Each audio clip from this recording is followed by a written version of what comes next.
Todd, well, Monday's meeting of the Shelby County Commission came days after the county clerk told leaders that she would not be stepping down from her position. Now, last week, when questioned about her plans for the Poplar Plaza office, Wanda Halbert told the commission her office does not get the resources it needs from the county. To discuss that and much more, we're live now with Commission Chairman Mikhail Lowry and Commissioner Mick Wright. Gentlemen, welcome to Live at Night. Good to see you both this morning. Good morning. Good to have you. Mr. Chairman, let's begin with you. We're learning now that Janet Hooks, the former city council woman, has been appointed as the special advisor to the clerk's office. You'll have a lot of people saying if this helps give the clerk's office the resources it needs, that's great. On the other hand, some people are going to say we got to roll out, what, $150,000 to pay this person to help the clerk's office. How do you see it? Sure. Well, it's up to that amount, and so we're not sure. It doesn't necessarily have to be $150,000, but the most important thing is that the clerk gets the resources that she needs and that she gets some help to help with some of the issues. There have been a long list of questions we've had as it relates to locations opening, lines being shorter, and we believe Ms. Hooks, with her experience with the motor vehicle inspections and other things in the past, can help with some of these people and logistic issues. But do you feel she's been derelict of duties there? You know, I don't feel that. Again, she's elected by the voters. The voters have the opportunity to put someone in office and to remove someone in office. My job is now to worry about how do we fix the problems or help assist with the problems going forward. And Commissioner, since you are the one who put the letter out there that you felt at the time that she should step down, she came back, I think, less than a day and said that's not happening. Do you feel like this is a last resort, or do you feel like this is a real solution? Well, I certainly commend Chairman Lowry and the other commissioners for trying to find a solution. I think, you know, that's the kind of leadership that Chairman Lowry projects. Maybe he's a lot more patient than I am. You know, I'm hearing from constituents every day about these issues and the trouble that they've gone through. And to think about, you know, one office has closed and has not been able to reopen in almost 2.5 years. And now other offices potentially closing, and the property owner saying month after month, look, you know, the deadline's coming. It's coming to September, October, November, all these, you know, month after month.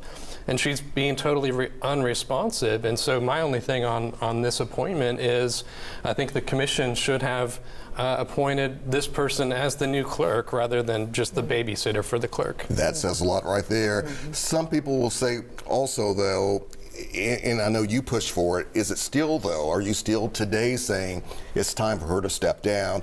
And for her supporters, some people will say, Commissioner, are you and others just picking on her? Well, there's a reason that we've been so vocal about this, and it's because I'm hearing about it, like I said, every day. Just literally yesterday, hearing from more constituents explaining to me their problems, and they say, I know this is nothing new to you, but let me share with you my experience. And so it's just unlike anything else I've seen in county government. So are you still pushing for her to step down, though? Absolutely. And Chairman, what's your response to Clerk Halbert saying that she doesn't have enough resources, especially with now up to $150,000 could be going to Hooks?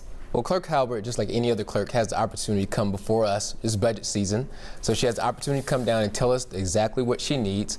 Listen, we've gone back and forth about what resources we think she needs and what resources she thinks she needs to get the job done. So we're here to listen. Her and either other clerk can come down and tell us their needs going forward. All right, moving on here, let's talk about police reforms. And where do we stand on that issue with the county commission right through here and now? And to really, as some people in this community have demanded, that there be some muscle and real teeth in some of these laws that we have, especially on the county side as well. Commissioner? Yeah, I'll say again, that's an example of something that Chairman Lowry has done a great job leading us in that effort. He had a resolution a few weeks ago about some new training that the sheriff's office can implement. I believe we secured approval and for that, as well as the sheriff is interested in going forward for that. So I think it's training, but it's also hiring, it's supervision, and those are the things that we're looking at. And I know we're on the final vote here for the Nichols reform. What changes do you feel like we could be able to visibly see if these go through? Well, the whole community has been involved in these conversations, so that's a great thing. And we've seen not only from the county commission and the city council put forth ordinances to help bring about meaningful change with the MPD and the sheriff's office. So I know we're excited the fact that the sheriff has been very supportive of these ordinances. Hopefully to see meaningful change when it comes to, like Commissioner just said, training, hiring, and just in the whole culture shift overall. I do want to ask the two of you, when it comes to upcoming budgets, when it comes to maybe making some additional reforms, when it comes to the regional medical center, Regional 1, when it also comes to maybe building new schools here in Memphis and Shelby County, where do we stand on those two issues, Mr. Chairman? Well, there are big needs in our county, as you know, and we had a budget retreat to talk about some of these issues and talk about some maybe the creative ways we come about funding some of these things. Those are big ticket items, but we know they need to be done. So this is what this next couple months is going to be about. You're going to have long meetings and long days for our commission and our staff, which we appreciate them for. But we got to get some of these answers and creative ideas about how we go about not only doing something about Regional 1, but as additional schools as well. Commissioner? Yeah, I think Regional 1 certainly, the schools certainly, and those are two things that the mayor has proposed to us as really big ticket items and core functions of the county. Those are things that the county really needs to take care of, and so we need to find a way to do it. But at the same time, when you're talking about a regional medical center, part of what we did in committee or in our meetings is say we need some regional dollars as well. It can't just be So maybe it's time for Mississippi, the state of Arkansas as well, to step up. At the state level. And the state level, right. All right. Gentlemen, thank you very much Thank for you being both here. for your time. We do appreciate it. Thank you. All right, it has been more than 50 years since the assassination of Dr. Martin Luther King Jr. here in Memphis, Tennessee. Straight ahead.